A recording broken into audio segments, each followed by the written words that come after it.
563장 예수 사랑하심을.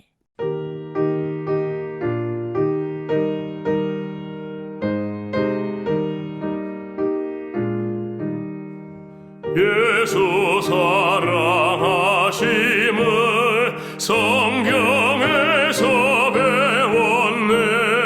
우리들은 약하나 예수 권세만 도다. 날 사랑하심, 날 사랑하심, 날 사랑하심, 성경에 쓰였네. 나를 사랑하시고 나의 죄를 다 씻어 하늘 문을 여시고 들어가게 하시네. 날 사랑하심, 날 사랑하심, 날 사랑하심, 성경에 쓰였네.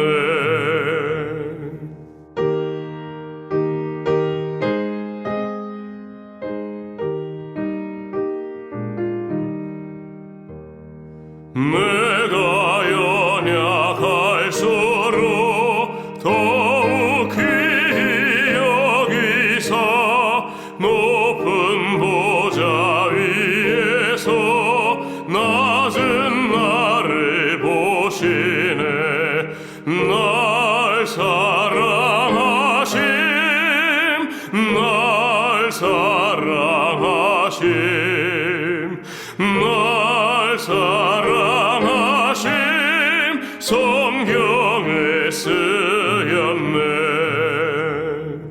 세상 사는 동안에 나와 함께 하시고 세상 떠나가는 날 천국 가게 하소서.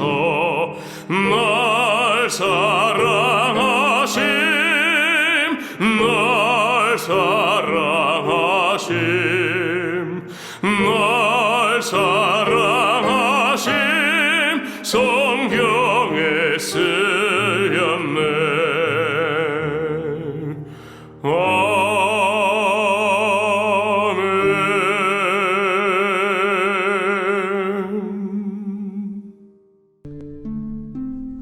그러므로 우리는 들은 것에 더욱 유념하므로 우리가 흘러 떠내려가지 않도록 함이 마땅하니라. 천사들을 통하여 하신 말씀이 견고하게 되어 모든 범죄함과 순종하지 아니함이 공정한 보응을 받았거든.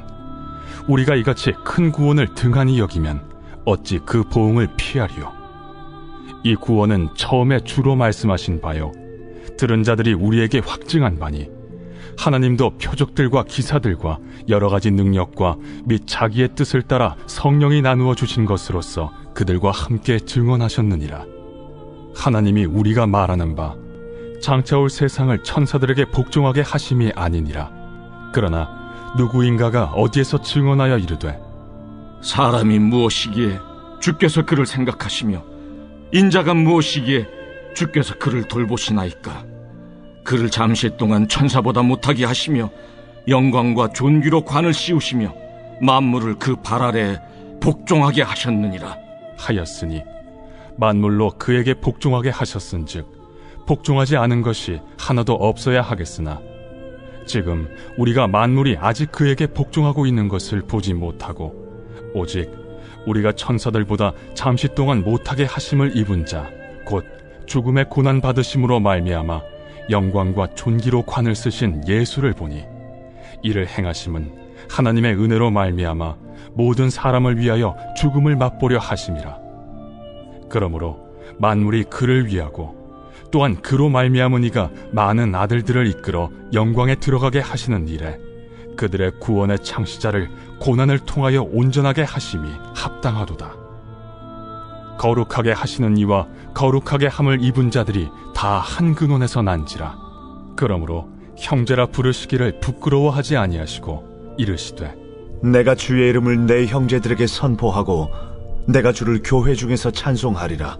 하셨으며 또다시 내가 그를 의지하리라. 하시고 또다시 볼지어다 나와 및 하나님께서 내게 주신 자녀라. 하셨으니 자녀들은 혈과 육에 속하였음에 그도 또한 같은 모양으로 혈과 육을 함께 지니심은 죽음을 통하여 죽음의 세력을 잡은 자 곧 마귀를 멸하시며 또 죽기를 무서워함으로 한평생 매여 종로로 타는 모든 자들을 놓아주려 하심이니 이는 확실히 천사들을 붙들어 주려 하심이 아니요 오직 아브라함의 자손을 붙들어 주려 하심이라.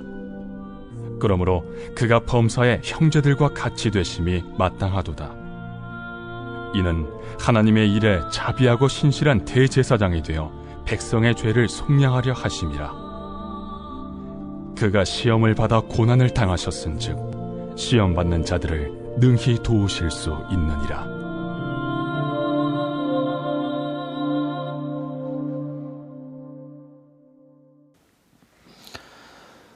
히브리서의 주된 대상자는 기독교를 개종한 유대교 출신의 그리스도인들입니다. 당시 이들은 로마 제국 전역에 흩어져 살면서 이 도처에서 박해와 배교의 위협을 받고 있었는데 이러한 자들을 위로하고 격려할 목적으로 쓰인 책이 바로 히브리서입니다. 히브리서는 아마도 주후 64년경 이후에 있었던 네로 황제의 대박해 이후 어느 시점에 기록된 것으로 추정됩니다. 하지만 누가 이 히브리서를 기록했는지에 대해서는요, 확정하기가 매우 어렵습니다. 그래서 초대교회 시절 교부인 오리겐이라는 학자는 히브리서를 누가 기록했는지는 오직 하나님 한 분만이 아신다라고 말하기도 했죠. 당시 유대교 출신의 그리스도인들은 동족인 유대인들의 박해 때문에 다시 유대교로 복귀하는 일들이 있었는가 하면 로마 황제의 대대적인 박해로 인하여 끊임없이 배교의 위협을 받는 등 여러 가지 문제와 어려움과 고통을 당하고 있었습니다.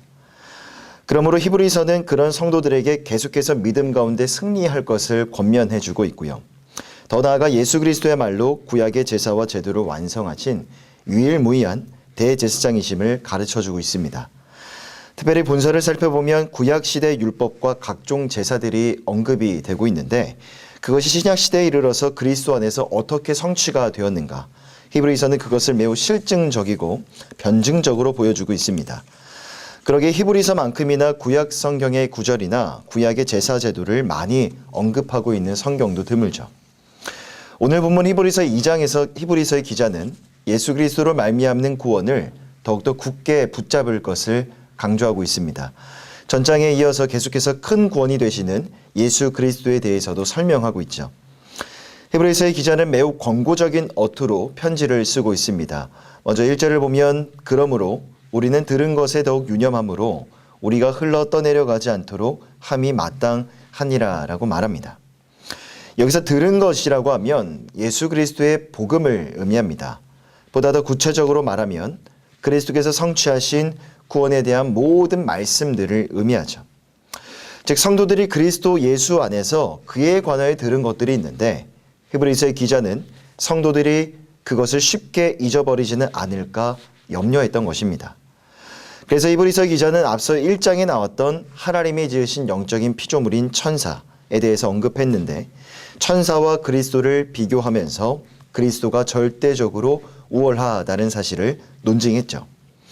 왜냐하면 당시 유대인들의 전통적인 인간관을 가만히 들여다보면 천사는 사람보다도 훨씬 더 우월하고 영적인 존재라는 인식이 매우 보편적인 인식 가운데 깔려져 있었습니다. 그래서 히브리서의 기자는 그리스도가 천사보다도 훨씬 더 뛰어나시다라는 사실을 전제했는데 오늘 본문의 2절 말씀을 보니까 천사들을 통하여 하신 말씀이 견고하게 되어 모든 범죄함과 순종하지 아니함이 공정한 보응을 받았다고 말합니다. 자, 천사는 본질적으로 하나님이 지으신 피조물이고 영적인 존재입니다. 자, 그런데 천사가 하는 역할과 사역이 그 기능이 무엇인가 하니 하나님을 섬기고 하나님의 뜻을 인간에게 나타내 보여주는가 하면 때로는 성도들을 보호하고 선한 길로 인도하는 역할을 하기도 합니다. 오늘 본문 2장 2절을 보면 구약의 말씀들이 천사들에 의해서 전해졌다라고 말씀하고 있는데 자, 유대 전승에 따르면요. 모세가 하나님께 율법의 말씀을 받을 때 천사들의 중보를 통해 수여받았다라고 전해지고 있습니다. 자, 이러한 사실을 염두에 두었던 히브리서의 저자가 하나님의 율법을 천사들을 통하여 하신 말씀이라고 표현한 것으로 보입니다. 이런 해석이 천사들의 역할과 사역의 측면에서 보았을 때 크게 벗어나지 않는 해석이라고 볼 수가 있는데, 정말로 중요한 것, 히브리서의 기자가 정말 여기서 강조하고 싶었던 것은 천사에 있는 것이 아니라 바로 예수 그리스도에 있었습니다. 2절 말씀에 따르면 과거에 천사와 선지자들을 통해 주신 말씀이 있고, 그 말씀을 어겼을 때 하나님의 공의의 심판을 받았다면 3절입니다. 우리가 이같이 큰 구원을 등한히 여기면 어찌 그 보응을 피하리요. 천사보다 더 크신 그리스도께서 친히 선포해 주신 생명의 복음의 메시지를 무시하거나 거부한다면 더 큰 하나님의 공의와 심판을 면치 못할 것이라고 히브리서의 저자는 경고하고 있는 것이죠. 히브리서의 전체적인 맥락을 살펴보면 오늘 2장 1절부터 4절까지의 말씀을 포함해서 총 5부분에 걸쳐서 불신앙에 대한 경고가 전해지고 있습니다. 자, 오늘 본문과 같이 그 경고의 메시지는 상당히 간략한 편에 속하는데, 하지만 그것이 주는 의미의 무게는요, 여느 경고보다 결코 가볍지 않습니다. 왜냐하면 본 단락에서 강조하고 있는 바 그리스도를 통한 구원을 중요히 여기라는 그 권고의 말씀은 오직 그리스도를 통해서만 구원을 받을 수 있다는 기독교의 가장 핵심이 되는 내용을 다룬 것이기 때문이죠. 이어지는 5절 이후의 말씀에서는 지난 1장에서 이야기했던 것처럼 다시금 천사보다 우월하신 그리스도에 대한 논증이 계속 이어지고 있습니다. 1장에서는 그리스도가 하나님의 아들로서 하나님과 동등한 권세와 능력과 지위를 지니고 있기 때문에 천사보다 우월하시다라는 논증을 제시했습니다. 하지만 오늘 2장에서는 그 하나님의 아들이 인간의 비천한 형체를 입고 오셨다는 것을 말하고 있죠. 자, 그런데 하나님이 인간의 몸으로 이 땅에 내려오셨다는 것은 영원히 자신을 비하시켜서 낮은 자리에 영원토록 머물러 있기 위함이 결코 아니었습니다. 자, 9절과 10절입니다. 오직 우리가 천사들보다 잠시 동안 못하게 하심을 입은 자, 곧 죽음의 고난 받으심으로 말미암아 영광과 존귀로 관을 쓰신 예수를 보니 이를 행하심은 하나님의 은혜로 말미암아 모든 사람을 위하여 죽음을 맛보려 하심이라. 그러므로 만물이 그로 위하고 또한 그로 말미암은 이가 많은 아들들을 이끌어 영광에 들어가게 하시는 일에 그들의 구원의 창시자를 고난을 통하여 온전하게 하심이 합당하도다. 자, 그리스도의 비하의 유일한 목적, 그리스도의 낮아지심의 유일한 목적이 무엇이겠습니까? 바로 죄의 노예 가운데 있었던 당신의 택한 백성들을 대신하여 죽으심으로 그들의 영광에 들어가게 하는 것, 그들에게 영원한 생명을 주시기 위함이었던 것이죠. 그러기에 히브리서의 저자는 그리스도께서 잠시 동안은 천사보다 못한 지위에 머무셨어도 하나님의 택한 백성들을 구원하시는 이 땅에서의 그 구원 사역이 완성되면 승리의 주로서 다시 본래의 신적 위치를 회복하여 천사보다 우월한 자리에, 우월한 지위에 있을 것을 말하고 있는 것입니다. 또한 17절의 말씀을 보면 히브리서의 저자는 그리스도를 가리켜 자비하고 신실한 대제사장이 되어 백성의 죄를 속량하려 하심이라 라고 말합니다. 자, 특별히 그리스도를 가리켜서 대제사장이라고 칭하는 것은 신약 성경 중에서 오직 히브리서에서만 찾아볼 수 있습니다. 제 구약시대 당시에 대제사장이 백성들의 죄를 속하기 위하여 제사를 하나님 앞에 올려드렸던 것처럼 그리스도께서 중보자가 되시는 겁니다. 인간의 죄를 속하기 위하여 친히 자신의 피를 흘리셨고 하나님과 인간 사이에서 영원한 중보자로서의 역할을 감당하신다는 거죠. 그리고 대제사장으로서 오신 예수 그리스도의 모습은 앞으로 우리가 살펴볼 3장 이후의 말씀에서도 보다 더 구체적으로 소개되고 있습니다. 주 안에 사랑하는 성도 여러분, 우리 그리스도는 본질상 하나님과 동등한 분이셨고요. 그 어떤 피조물과도 도무지 비교할 수가 없는 가장 높으시고 위대하시며 영광스러운 분이셨습니다.